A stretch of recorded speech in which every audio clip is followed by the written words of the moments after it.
உங்களுக்கு என்ன பிரச்சனை? நல்லா ஜாலியா சிரிச்சுக்கிட்டு தானே இருக்கீங்க. அப்படி சிரிச்சுக்கிட்டே சந்தோஷமா இருக்கிற ஆண்கள் கிட்ட ஒரு அரை மணி நேரம் உட்காந்து மனசு விட்டு பேசி பாருங்க. கண்ணீரை துடைக்கிறதுக்கு கைக்குட்டை பத்தாது. தாங்க முடியாத அளவுக்கு அழுத்தத்தை கொடுத்துட்டு ஆண்கள் அழுதா கோழைத்தனம்னு சொல்ற இந்த சொசைட்டிக்கு முன்னாடி அழுகவும் முடியாம வெளியே சொல்லவும் முடியாம பல பிரச்சனைகளை மண்டைக்குள்ள வச்சுக்கிட்டு சிரிச்சுக்கிட்டே கடந்து போறவங்களுக்கு பின்னாடி இருக்கிற வழி இருக்கு.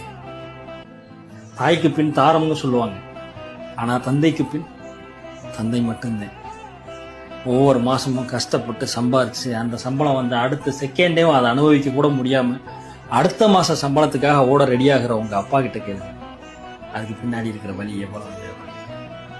இப்படி உங்களை சுத்தி அண்ணனா, தம்பியா, கணவனா, தகப்பனா பல ஆண்களுக்கு பின்னாடி இருக்கிற வழியை பத்தி எழுதணும்னா கடல் நீரே மையானாலும் போதாது என் கண்மணி. ஆண்களா வாழ்றது அவ்வளவு சொல்லுங்க.